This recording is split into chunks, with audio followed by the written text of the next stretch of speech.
అందుకని తోడుకోళ్ళ పుట్టింటికి వెళ్ళకూడదు. అందుకే సేవది వచ్చింది, తోచి దోచనమో తోడుకోళ్ళ పుట్టింటికి వెళ్ళింది, అక్కడ తగద పెట్టడానికి. అలాగా మన వాళ్ళైతే మనకేదో అనిపించడం సహజం, వేరే వాళ్ళు ఎందుకు అనిపిస్తారు అంటే ఖచ్చితంగా లక్ష్మీ గణపతుల మధ్యలో ఆ తల్లి బిడ్డ సంబంధం ఉందన్నమాట, ఉంది. అందుకే మనకి ఆరాధనలో గణపతి క్యాలెండర్ ఉన్న చోట మీకు చూడండి, గణపతి కూర్చుని ఉంటాడు మధ్యలో, ఇటు లక్ష్మీదేవుడు సరస్వతీదేవుడు, అలాంటివి చాలా ఉన్నాయి.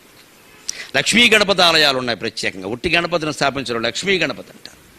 మనుషుల పేర్లో కూడా లక్ష్మీ గణపతి శాస్త్రి లాంటి పేర్లు చాలామందికి ఉన్నాయి. ఎందుకు పార్వతీ తనయుడైనటువంటి గణపతిని లక్ష్మీ తనయుడుగా భావించారు? లక్ష్మీదేవికి అంత ప్రేమ ఏమిటి ఈయన మీద? ఎందుకు కారణం అంటే పార్వతీదేవి తనకి సంతానం కావాలి అనుకుని బాగా పట్టుబట్టింది శివుణ్ణి. లక్ష్మీదేవి ఎప్పుడు అంత పట్టుబట్ల, సరస్వతీదేవి పట్టుబట్ల. కానీ పార్వతీదేవి పట్టిందంటే పట్టే పర్వతం పట్టినట్టే, ఎందుకంటే వాళ్ళ నాన్నే ఓ పర్వతం, ఆవిడ పర్వతరాజపుత్రి. అందుకని ఆవిడ కాంక్ష ఏమిటంటే సంతానాన్ని కనాలి. పైగా ఎటువంటి సంతానం అంటే మానవ స్త్రీలు ఎలాగైతే 9 నెలలు గర్భధారణ చేస్తారో ఆ రకంగా 9 ఏళ్ళైనా పర్వాలేదు, 90 ఏళ్ళైనా పర్వాలేదు, నేను మీ తేజస్సు వల్ల గర్భధారణ చేసి నేను సంతానాన్ని కలాలి అంటే శివుడు ఇది సాధ్యం కాదు మొర్రో, నా మాట విను అన్నాడు.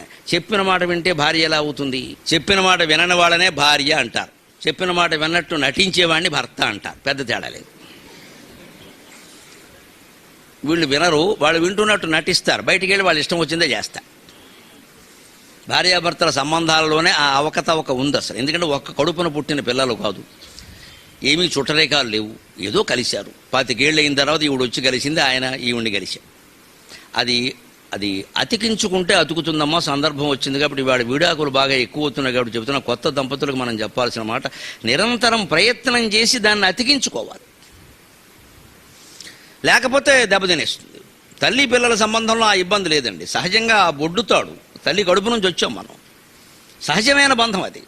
తండ్రితోనూ అంతే, అన్నదమ్ములతో అంతే, ఒక కడుపును పుట్టామండి, తోబుట్టువులు, ప్రేమ ఉండకుండా ఎలా ఉంటుంది? సహజంగా లోపల నరాలే స్పందిస్తాయి.